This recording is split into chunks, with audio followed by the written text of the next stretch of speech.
who have used Python before? You're gonna get bored. This is completely basic. This is 101. This is variables, loops, stuff like that. For those who haven't used Python and are interested, we will need to install Python.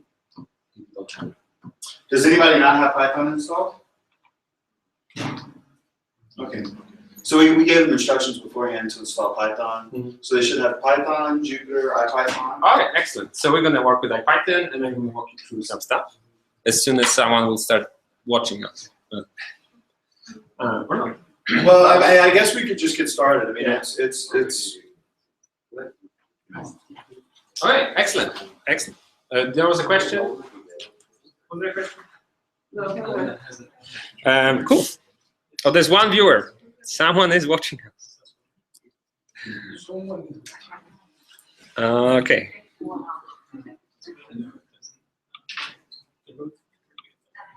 Yes, Cosmos. All right, cool. So I have put the links to the materials that we need on the Gitter. So we need to download it. So if you go to Gitter, there will be links there. And this is one of those links. And it looks like JSON. But we're going to just take this file, and we're going to do save page as, and I'm going to create a new folder on my desktop. Brainhack 101. And the folder is here. And I'm going to save this. And it tries to change the extension. Don't let it. All right. So I'm taking this file, I'm saving it there. Yeah. So now I can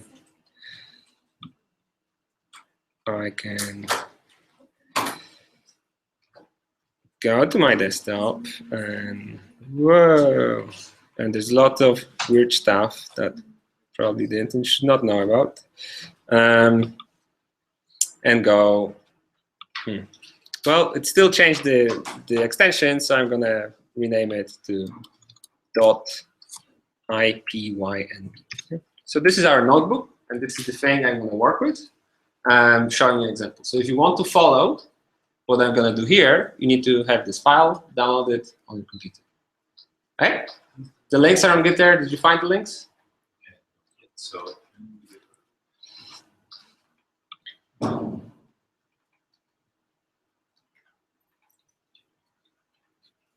Right. Yeah. So this is the link we're going to work with.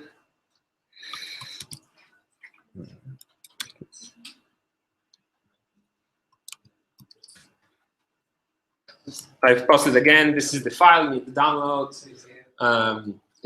You might make sure that it has the right extension, if it downloads correctly, and save it to a folder. And in the interest of time, I'm just going to move on. And then we have to open a terminal. And I've opened a terminal, and it's tiny. I can make it bigger. All right. That's a terminal, and in this terminal, I'm going to go to where I'm going to go to that folder I created. Yeah, Brainhacking 101. And here I've got this file. Yes, it should be on the same page. And what I'm going to do now, I'm going to start IPython node.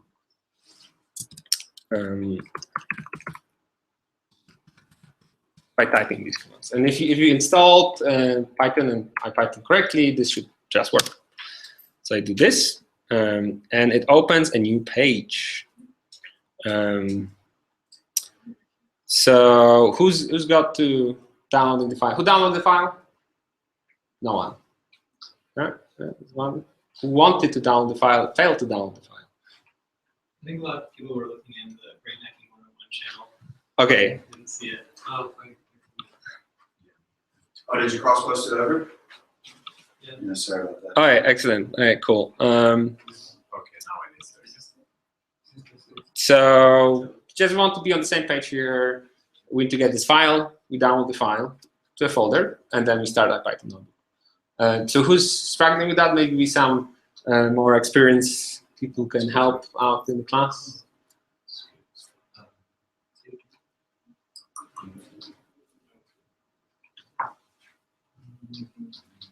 Okay, there's just literally no feedback. So, so I'm just gonna start talking to myself, and if you guys wanna, I don't know, join in, Yeah. that would be great. So it's a bit slow. The file is already there, so now we can download. Okay, so.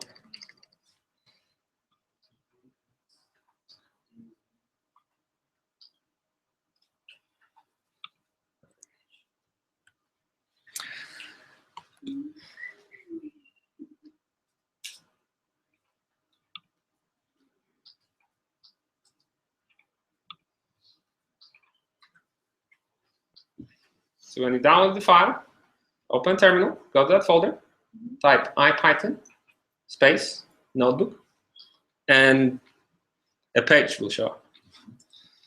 And just to show you again. Right. And so I opened this notebook, and this is not what we want to work with. All right, so let's move on. So I assume that you've heard about programming, and there's some programming experience. I know this is a diverse class. I don't assume too much. So Python, like any other language, has variables, and we can define variables like that, and we can add them together like this. Actually, I'm going to do it.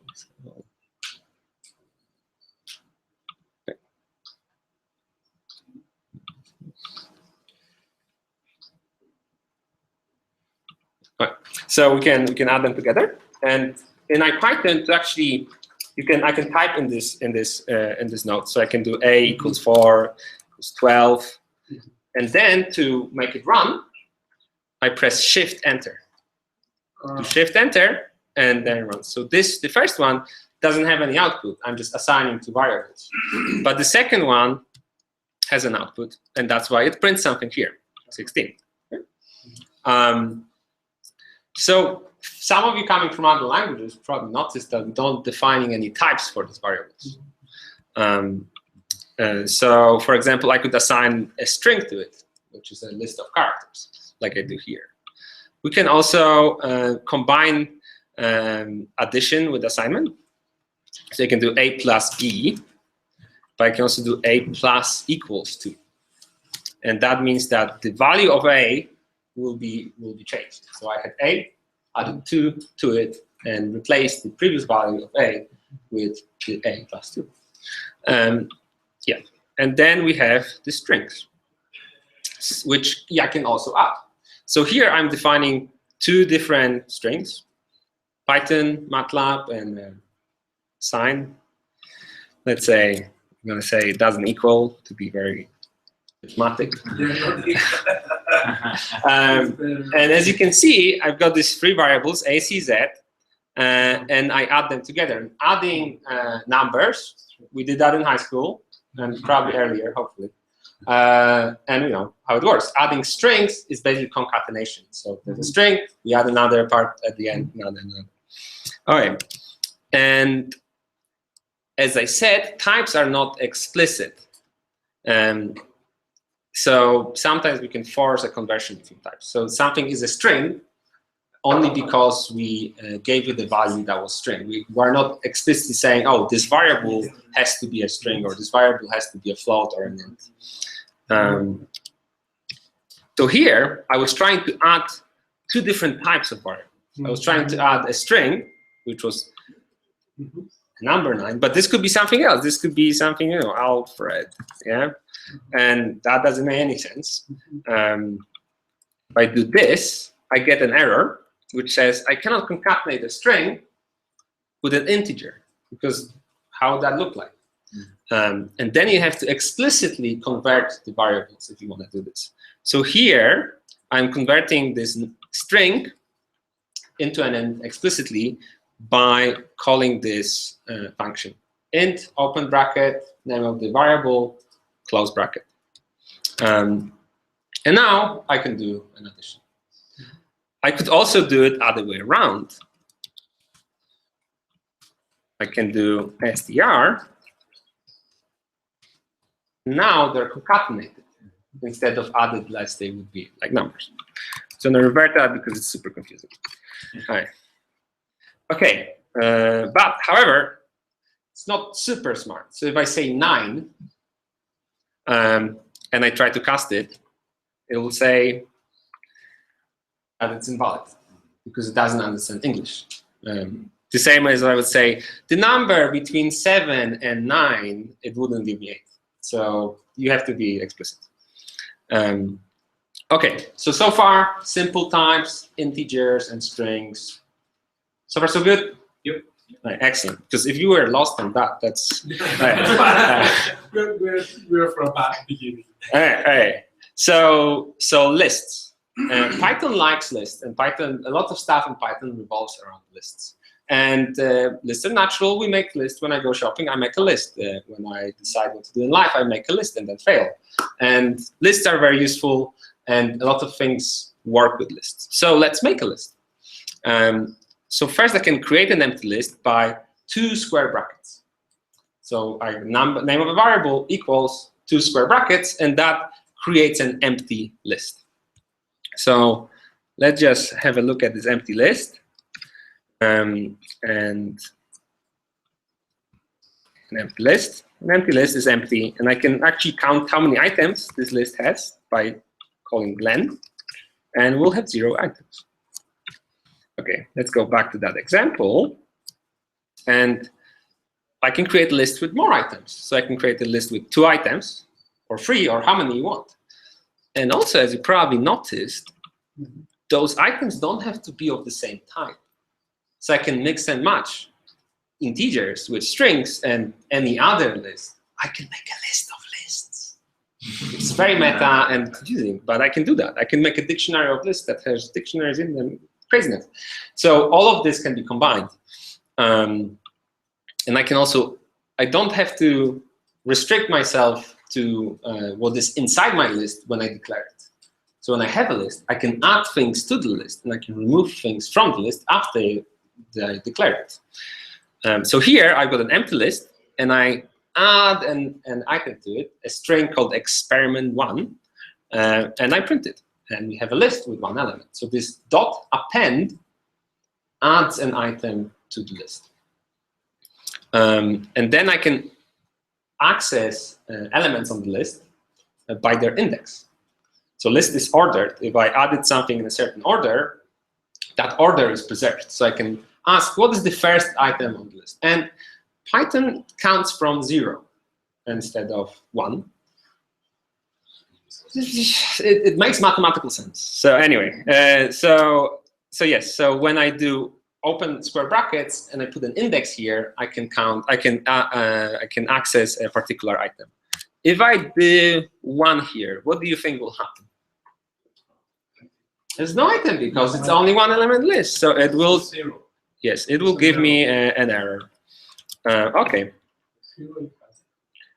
Okay, so I can, as I showed you before, I can tell you how long the list is, and I can append the same element multiple times. So you can have multiple exactly same elements in the same list. It's not a set, in other words. So you can have duplicates in a list. So I can do this. I've appended this failed experiment twice. After first time I did it, we had 2 items. After second time I did it, we have 3 items. Okay, I can also take the last item I added to the list by this dot pop thing. And that dot pop actually takes the item from the list and removes it. It gives it to you and removes it at the same time. I can also delete any given element on the list with this del operator. So it works this way. You type del space and name of the list, open brackets, the index of the element you want to remove, and close square bracket. So I do this, and I remove the first item. So that was the experiment. Can everyone see this clearly? Right, that should have been the first question. Right. There are also some shortcuts. I can generate a list of numbers going from 0 to 9. And this is this range function. It returns you a list of numbers. And it's useful when you want to iterate over something. And if you just give it one argument, that will be the upper limit of that list that is not inclusive. So you go from, it will have as many elements as you put in the arguments, but will start counting at 0. What is the difference between range and arrange from NumPy? So arrange will return an array, and this returns a list. Yep, does it? Yeah, arrays not covered here. Too complicated. We'll go to there in the next tutorial. So I can also say where to count from. So from 2 to 7, and then I can also check whether a certain object is in a list. So I can check whether 5 is in the range between 2 and 7, which it should be or not. Well, it should be, because between 2 and 7. That was a test with someone sleeping. Everyone's sleeping. Okay, so is 9 between 2 and 7? No. What would you say? No, it's It's a trick question. And I can do it for any list. So for example, let me go back here, and I had this list. Yeah, so I can do. Right. So I can do this. The other thing that I can suggest to you, give variables meaningful names. Avoid like L, X, C, I, and then you look at the code, no one knows what's going on. So I can create a new list called experiments, and then I can check if, say, experiment 2 in experiments. No, it's not on the list. But if I do experiment 1, it's true, it is on the list. All right. So far, so good. Lists, how are you feeling with lists? Are we ready to make lists? All right. There are exercises at the end.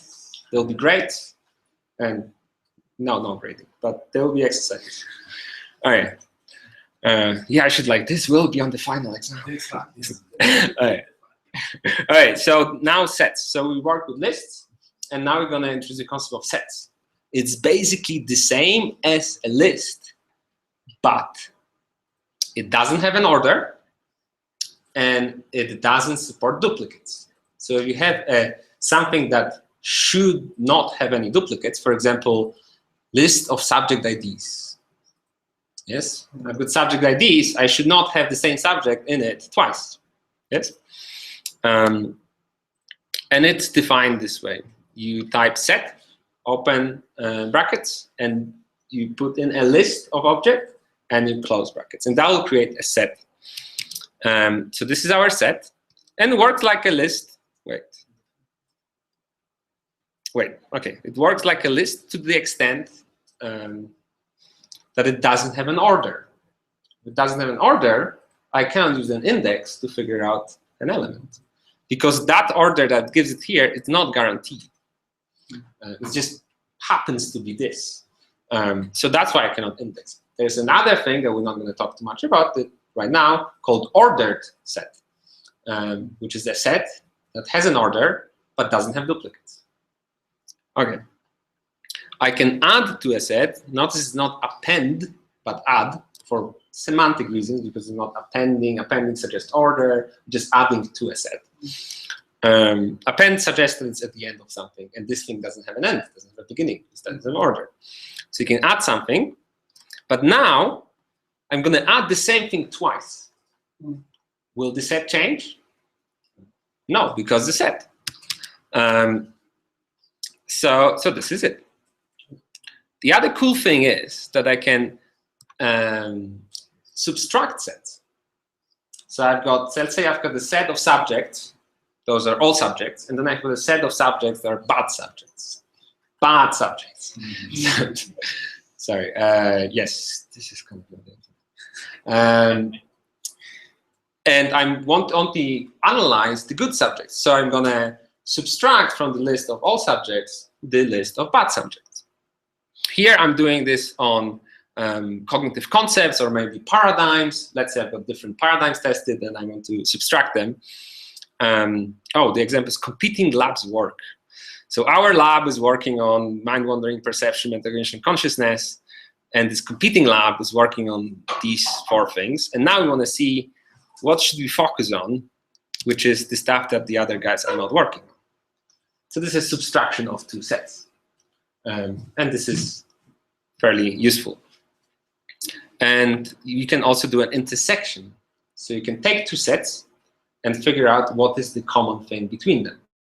Also useful in context of participants, because maybe you have a set of participants with some kind of measures and another set of persons with other measures. And for this particular analysis, you need both of the measures. So you need to have an intersection of those 2 sets of participants.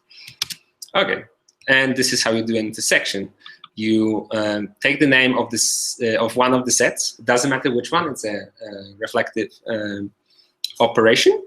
Dot intersection open brackets. The other set, the set you want to check with, close brackets. Okay, so this covers sets. You go with sets? Any questions about sets? Okay, so sets like lists, but no order, no duplicates. But you can do operations on them like subtraction or intersection. Okay, cool. Strings. So we saw some strings in the beginning, and I'm not talking about underwear. I'm talking about computers. And here we can create a string and print it. Printing is basically showing it on the screen. And the same way as lists, you can access every single character in the string, and they have order. So I can access the first character from this Mari had a little lamb, but I can also access a range of characters. And that range things, by the way, works on lists as well. So indexing works the same on lists as on strings. So here, I'm going to take the first 4 characters, which happens to be Mary. I can actually take longer. I can get 6, and that'll be Mary space H. I can start from a different letter, and this is how you index a range. Starting point, end point, and a colon between them.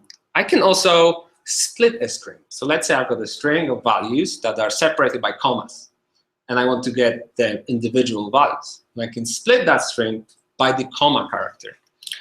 Here we had a string that has words separated by spaces. Let's say I want a list of all the words in this string. I can do this. Mari had a little lamb, and that will give me a list. Lists are familiar. We know lists. We can work with lists. Also useful when you, for example, have a list of subjects stored in a file and they're comma separated, and you want to have a list that you iterate over. You can read that, split by a comma.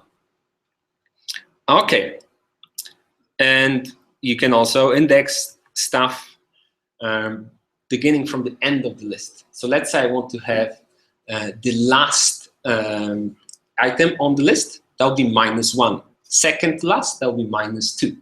And the same thing works with ranges.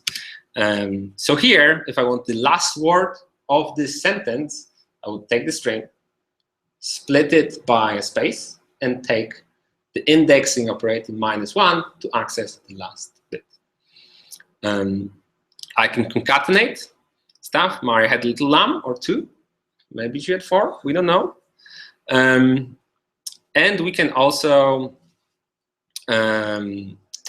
use templates. So you might see that it's kind of an old way of doing things, but sometimes you want to include in a string variables from a certain context. So for example, I want to print on the screen subject, this one, subject ID, so to speak. And I can do it this way. So you can see here, this is a template. That string is a template. And everything that begins with a percentage sign is a placeholder. And that placeholder will be replaced by a value of the variable put at the end. And I can have multiple placeholders. For example, here, I can say subject da-da-da is da-da-da years old. And why would I use these templates? because maybe I have multiple subjects and multiple ages. I want to iterate all over them, and I have those variables. Okay, so this is how you can template stuff. And this would be about it for strings. It's a bit fast. We're learning a lot. This is high speed. Does the letter of the placeholder mean something? Like Yes, excellent question. So these things mean the type, define the type of the variable and how they will be printed. So if I would do this, I think it will still work. Sorry. So ds is decimal. So integers use d. But if I would do this, that would not work because subject ID is a string and this is a decimal. You have to play with it to really get it and start using it. So there will be exercises on that. But it's very common and people use it a lot. So you will see that in code and you will start using it as well. There are other ways of templating as well, but this one is most common. Okay, let me just fix this. Right. Any other questions about strings and indexing strings? Splitting? Is splitting fairly understood? All right. Okay, so as you can see, we're almost done. It's just only lots of stuff. All right. So loops. I've mentioned loops, and loops are a way of doing the same thing multiple times, basically. So in Python, you always iterate over a list of something. So in other languages, it's called for each, but here it's just for. So you say that I want to iterate over a list of integers from 0 to 9, and I want to print each one of them. So this is how that works. For, name of a variable, and that's a new variable. That's a variable that will be used inside this loop. In, name as in, and then you put the list or a variable that is a list. So here I used the range to create a list, but I could also do Jack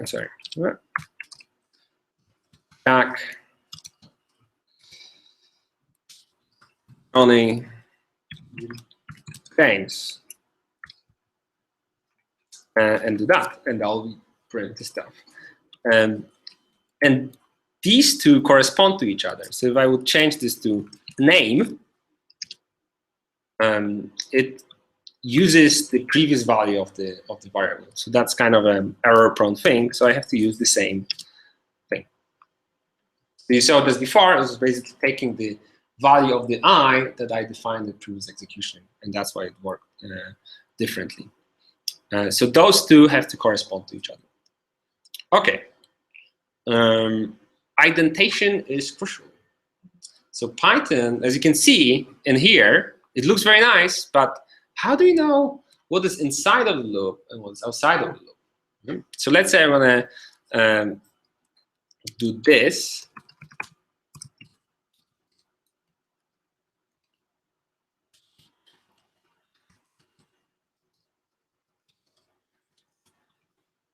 If I do this print statement will be run inside the loop 3 times, once per execution. But that one, because it's not like this, basically, sorry. It will only be printed once at the very end of the loop using the last value from that loop. So that's why if I fix it to this, then I've got the correct number of execution. So indentation defines what is inside of the loop and what's outside of the loop. And this is the most common mistake with Python when you have a long loop and there's something at the very end of it and you didn't have the right amount of spaces and it's interpreted as being outside of the loop. Most common mistake, likely doesn't happen that often. Okay, and if I have an empty, this is basically an empty loop because I don't have this. There is not a way, maybe to use brackets. Sorry? You can use maybe something like brackets, like to No. try to avoid No. This is basically a design decision that would enforce people to write clean, nice-looking code. Yes. Because if you have brackets, you can have everything like in the same line, and it's like really hard to like looking at the code hurts. So it's actually So no, but you can put the brackets and put everything. I mean, the well aligned. implementation is It forces you. Yeah, but the, yeah, I mean we're getting into like design. it's Thing. more legal. Yeah, it is the way it is. yeah, this is the way it is. That's true. And especially if you get like a 4 inside of a 4, then you need to indent it. And that the indentation is needed. All right, so we fixed that, and as I said, watch for mistakes. Here, this is the other way around. I want to have this J to be printed only once, or if I want to have it printed in every single iteration, then I do it this way. Okay. Loops, indentation. Apart from Python should be designed differently, kind of issues. All right, okay, don't hesitate. Did you have any questions? Okay, ifs and breaks. So of course, yeah. So sometimes we need to condition a piece of code. So basically, we need to figure out if we want to run this particular part of the code depending on certain variable. For example, does this participant have this particular measurement? If so, then run this. If not, then run this. Or do I have response time for this scan? If I don't, rise an error or throw a warning. Things like that. So here I'm declaring 3 variables, and I'm checking if the third one is smaller than 6. And if it is, I'm going to print yes. But it's not, so I didn't print yes. Because 2 plus 5 is 7, which is not primary school. Okay. And how does it work? Basically, it's very similar to the loop. You say if, then there's a statement that can be turned into a Boolean, or basically has a true or false value. And then a column followed by our beloved indentation. So basically, if I didn't do that and I did this, it will break. Okay. So let me do this. Okay. Now I can do alternatives. So I can do if this, then that. In the other case, do something else. So this is how we do it. You do if, and then you do else. I can go even further. I can do multiple conditions. And I can link them using else if, or in Python speak, elif. So if something, else if another condition, else if another condition, and at the very end, else, which will catch all the cases that are not included. So in here, we have 2 explicit cases. C is smaller than 6, C is greater than 6, and 1 implicit, which will match to C is equal to 6. Yep. So yes, no, kind of. Okay, and as I said, the thing inside the if, the statement, could be anything that can be turned into a true, false thing. You can actually explicitly say true or false. But you can have other more complicated statements. So we covered the ifs, and quite often ifs are combined inside loops with breaks. So let's say you iterate over a list of something, let's say our beloved subjects, and then if you come to some subject that doesn't have some crucial piece of information that is needed to analyze everyone, you can do a break. And that will take you outside of this loop, and you can do something else. So here I'm iterating over numbers from 0 to 9. And as soon as I find number 6, I break. So this will only run for 6 times. The other similar command is continue, which doesn't break the loop, but skips that particular condition. So the loop carries on, but this particular iteration of the loop will be skipped. So here, iterating from 0 to 9, but I do 0, 1, 2, 3, 4, 5, 7, 8, 9. Because as soon as I found that it's 6, I did continue. And everything below the continue will never run for this particular iteration of the loop. All right? So if, breaks, continues. Shall I continue? All right. Yes, question. Quick question, sorry, I'm late, but the 4, you have to close 4 some way? This is excellent question, which we covered. Sorry, of course. The for loop, as I was showing, is closed by indentation. So here, if I do print something, yeah, this will be still inside. So I do this, but if I do this way, that will be outside the loop, practically closing it. So if I do something like this,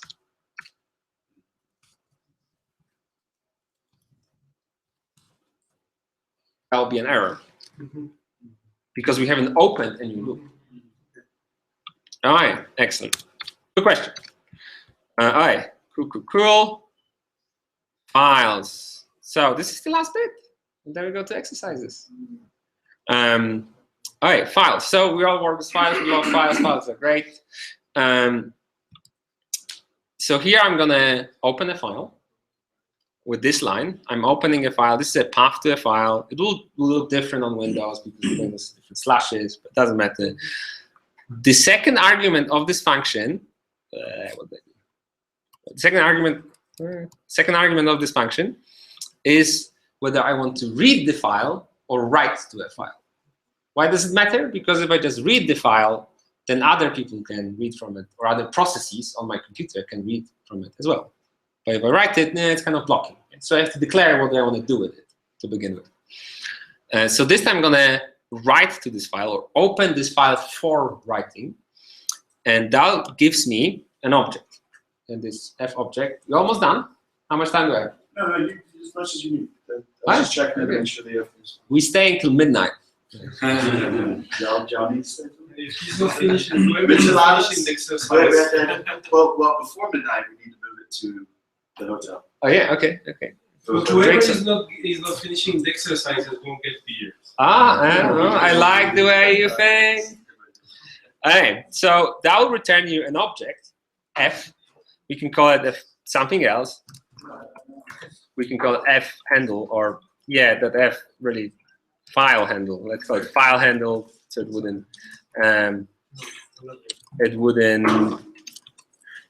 give any wrong connotations. All right, so file handle, and then you can use it to write to that file. So you can do file handle dot write and place any text that will be written to the file. So I do that twice, and then I close the file. So I can do this, and now, wait, where am I? This is interesting. Okay, so now, oh, sorry, I wrote it in the TMP folder. And now, if you go to that TMP folder and actually read it, which this command does, we're not going to go into how it does it, but we can basically look at this file. It's there, and open it. I can actually do Atom is a text editor, so I can open it in a text editor, and this is the text I just written to this file. I'm just showing you that I'm not lying. This is really writing things to files. Okay. So now, how do I open files for reading? Instead of W, I'm going to use letter R. So I can take the same file I opened, and then I can call a function called readLine. And that will, lo and behold, surprisingly, read a line from the file. So that will read the first line, and that will read the second line, and that will read the third line, which was empty. And if I run it more times, it will basically give me empty output because there is nothing else in the file. Okay. But you can see to kind of reset that counter of lines, you have to open the file again. So if I now do this, I'll get the first line. So this read line actually changes the state of that object. So if I do read line repeatedly, it gives me the next line, the next line, the next line, until the file is done. So this is basic writing and reading from files. Are there any questions on the file handling issue? Writing, reading? No. All right, excellent. So what we're going to do now, since we have time, are exercises, which will require. All right, there's some question on Gitter, maybe.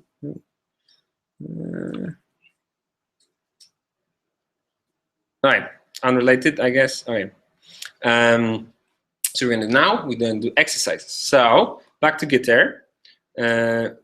I put a couple of things. All right.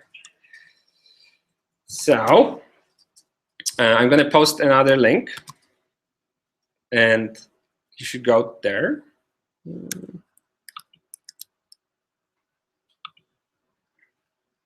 And you should download that file. I'm going to do it here as well. To the same folder. It's another.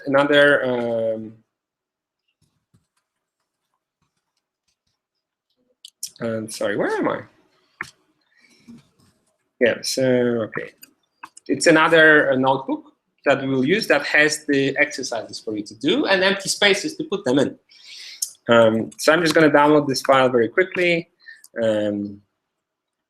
So here's the file, and in the IPython notebook, actually my browser is looking a bit wonky. Okay, can do this. All right, sorry. All right, back in business. So at the home of your IPython notebook, a new file will appear as soon as you download that IPYNB file into that folder, which I just did, and those are the exercises. Did you post it on Brainhack? No, sorry, wrong one. You're right.